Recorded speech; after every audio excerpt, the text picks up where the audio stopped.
দক্ষিণ পূর্ব এশিয়ার দেশ ফিলিপাইনে মানুষের প্রধান খাদ্য ভাত। প্রতিবেলার খাবারেই ভাতের আধিপত্য দেখা যায় তাদের পাতে।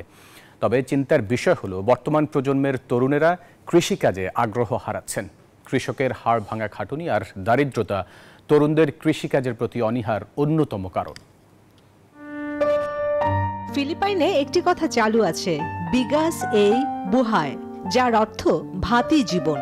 খাবারের টেবিলে ভাতের পদগুলোতেও থাকে বৈচিত্র্য। পোড়া ভাত, আধা সেদ্ধ, সেদ্ধ ভাত, এমনকি পান্তা ভাতও খেয়ে থাকেন ফিলিপাইনের মানুষেরা।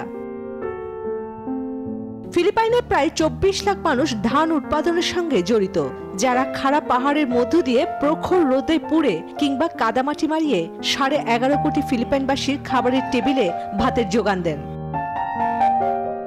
তবে চিন্তার বিষয় হলো বর্তমান প্রজন্মের তরুণেরা কৃষিকাজে আগ্রহ হারাচ্ছেন। কৃষকের হাড় ভাঙা খাটুনি তরুণদের কৃষিকাজের প্রতি অনীহার অন্যতম কারণ। এছাড়া বংশ পরম্পরায় যারা কয়েক প্রজন্ম ধরে কৃষিকাজ করছেন, তারাও এখন তাদের ভবিষ্যৎ প্রজন্মকে কৃষিকাজে দেখতে আগ্রহী নন। এতে ঘটেছে বিপত্তি। খুব শিগগিরই খাদ্যের ঘাটতি দেখা দিতে পারে দেশটিতে। চন্দ্রানী চন্দ্রা, নিউজ 24।